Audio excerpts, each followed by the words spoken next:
Olá, alunos. Eu sou o professor Manacias e nossa aula de hoje é sobre ciências.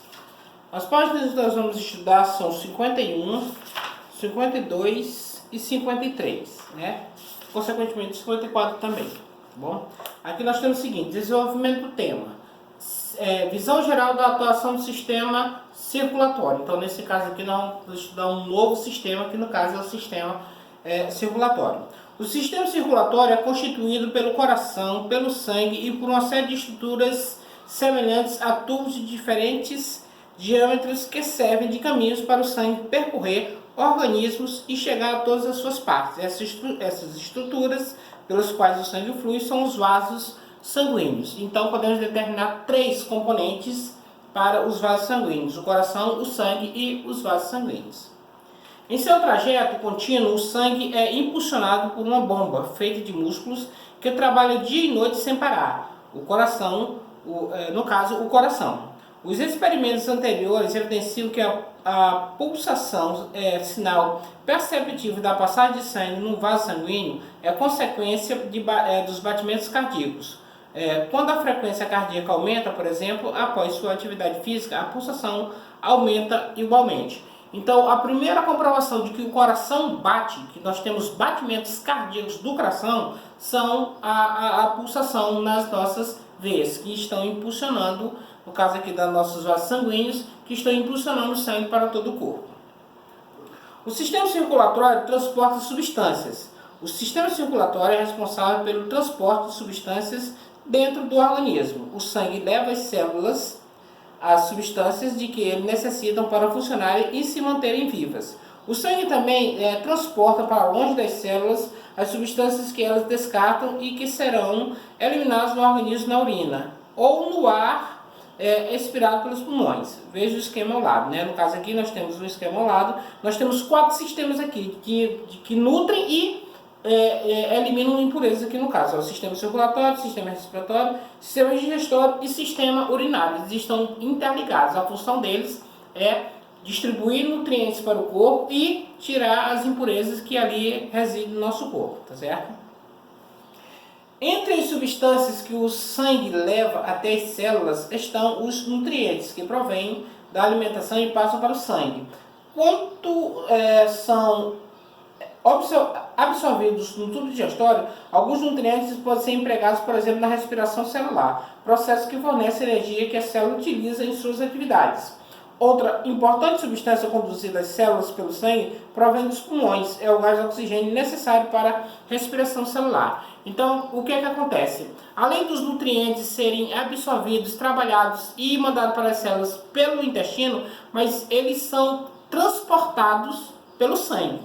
Mas não é apenas os nutrientes, glicídios, carboidratos, proteínas, vitaminas e sais minerais que são transportados no sangue. Existe a questão do oxigênio. O oxigênio é um gás que nós precisamos para a nossa respiração, para que a gente possa sobreviver. Nossas células queimam oxigênio para poder obter energia junto com os nutrientes. Mas o que acontece? Quando o sangue passa, ele deixa o oxigênio, mas tira outra substância, que é o gás carbônico, que é o que sobra da respiração, que manda novamente para os pulmões para poder ser expelido do nosso corpo. Então, basicamente, quando o sangue passa, quando ele vem carregado de oxigênio. Nesse caso, nós dizemos que o sangue é oxigenado. Presta atenção nessa palavra, oxigenado. E quando o sangue passa, deixando o oxigênio e tirando o gás carbônico, nós dizemos que o sangue é venoso, porque ele deixou coisas boas e tirou coisas que nos fariam mal, né? As toxinas que sobram no organismo.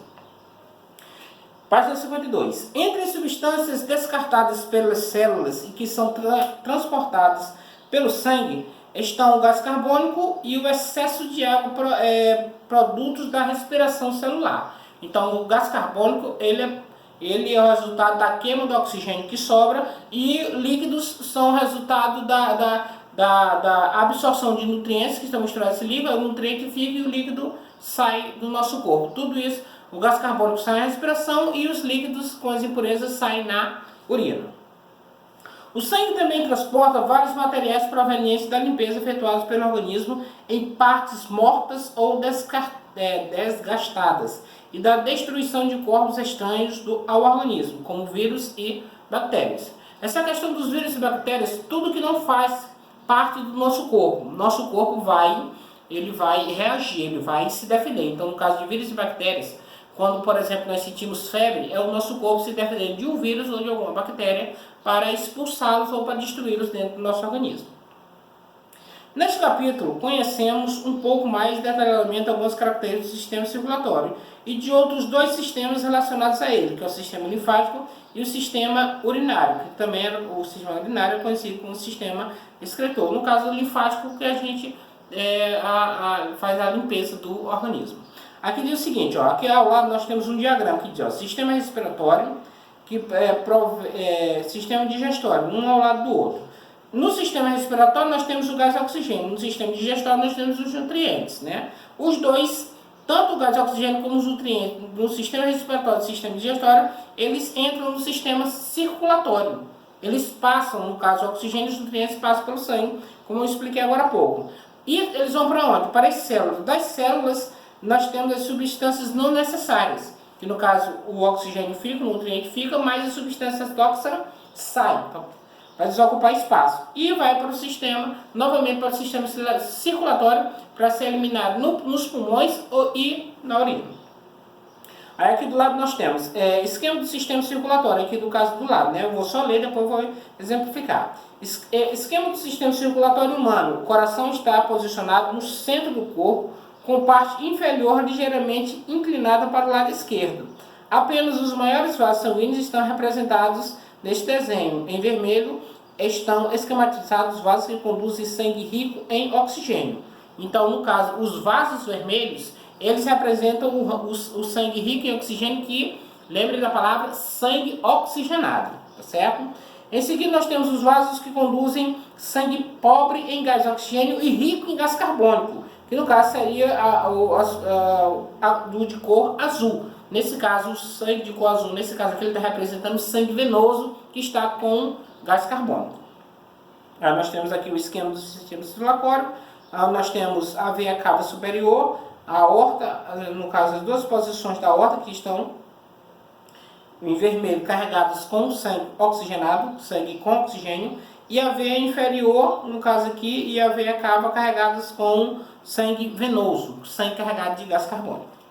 Aqui logo abaixo nós temos localização do coração. Observe que o coração está bem no centro da figura, levemente posicionado para o lado esquerdo. E ele faz conexão com vários outros órgãos, principalmente com os pulmões, né? Tá certo? Tem a questão da traqueia que ajuda, porque nós podemos respirar pela boca também, mas não é convencional. Mas nós utilizamos os pulmões para a produção da respiração e da fala.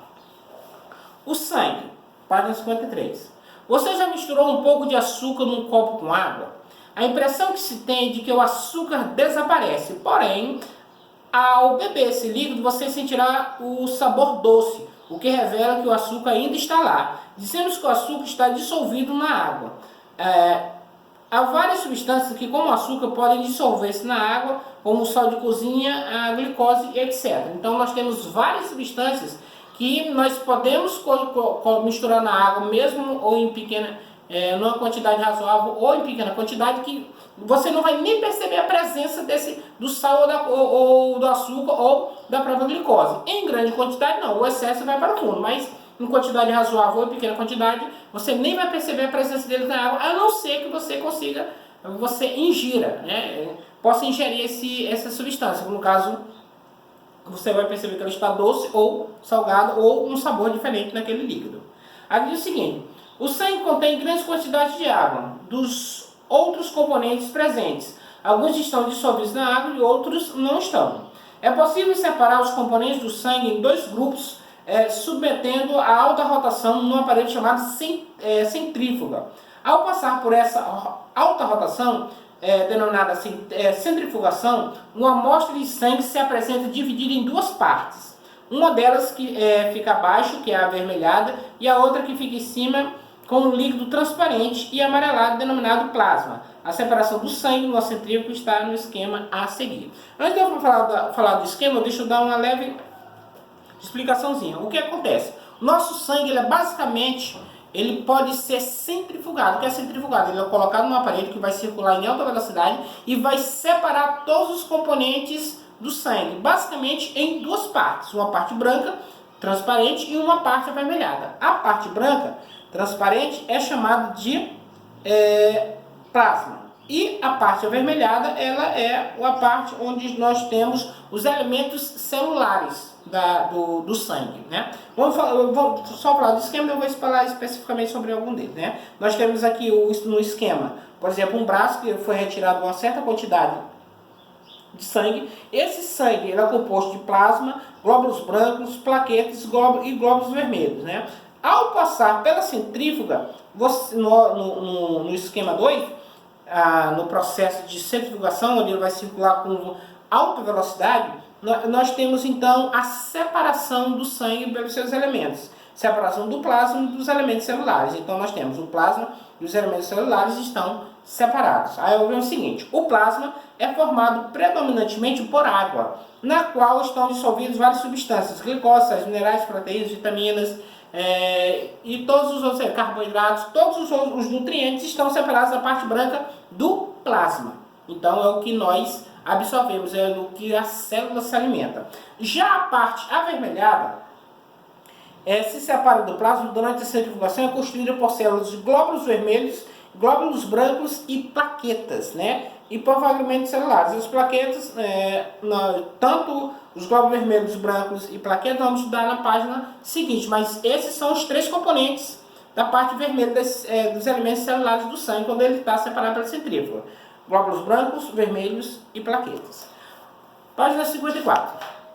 Na página 54 nós temos aqui componentes do sangue e algumas de suas características. Nós temos o plasma, que é a quantidade aproximada de 55% do volume total do sangue, né? Ele é mais plasma do que propriamente glóbulos brancos, vermelhos e plaquetas.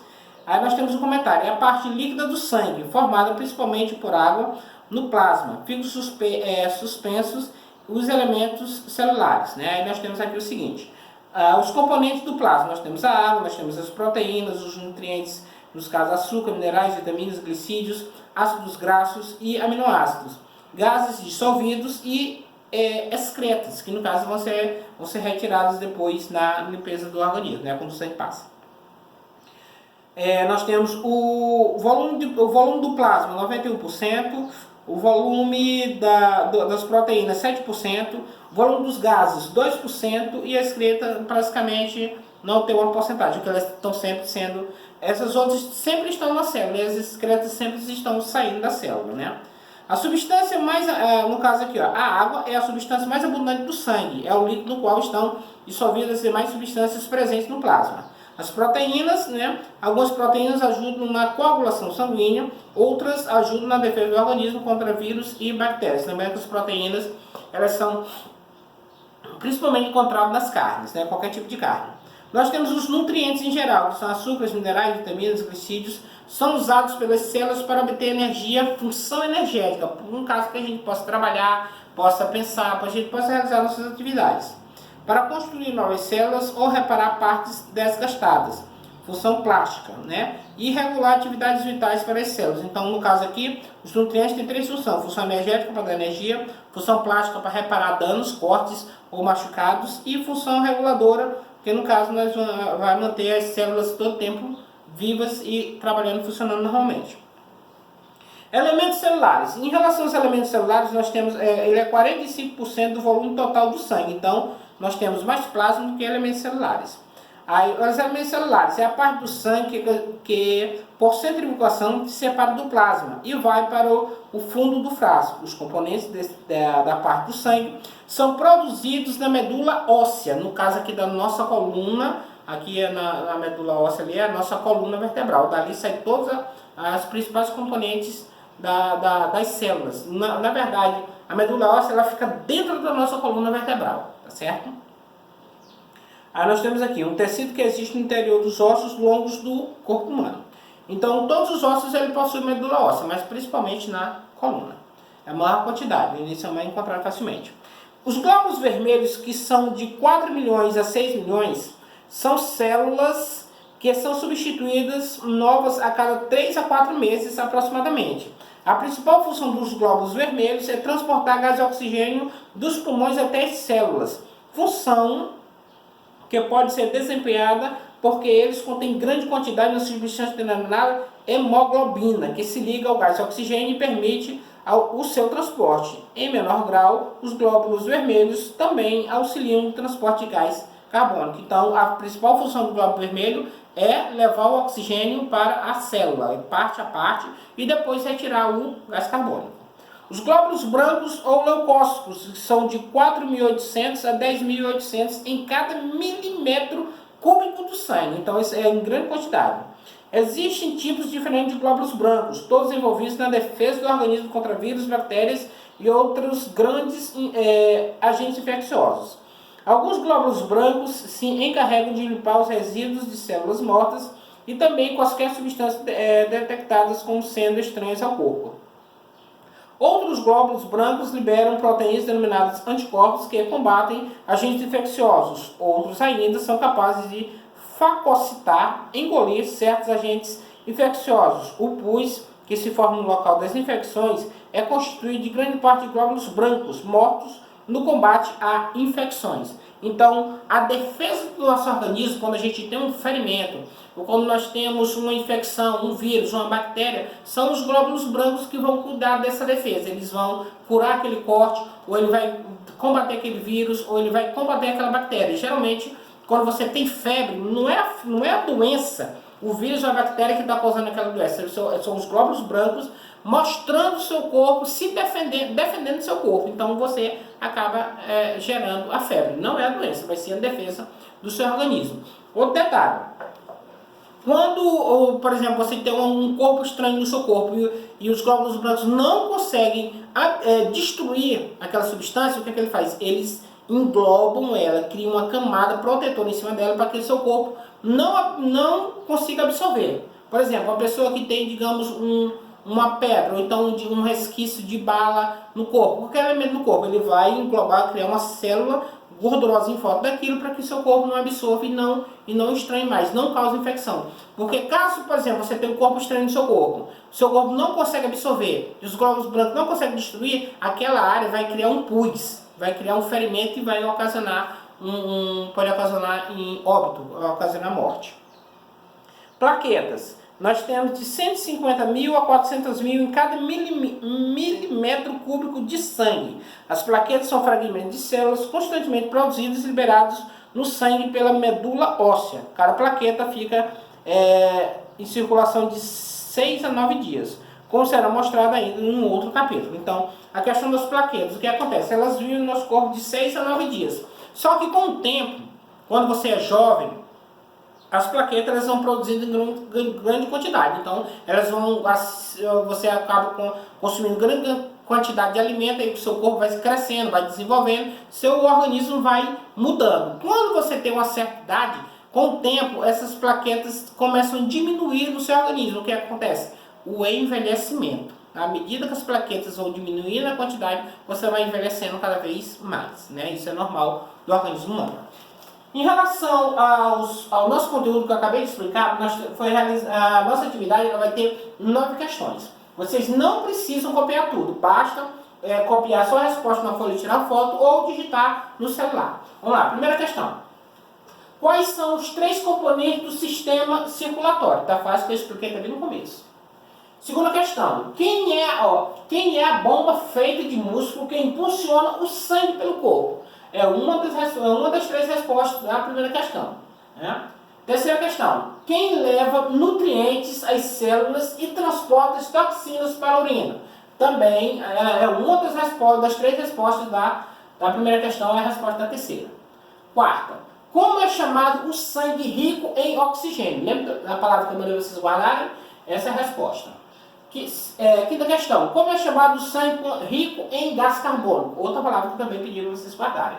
Né? Tá fácil.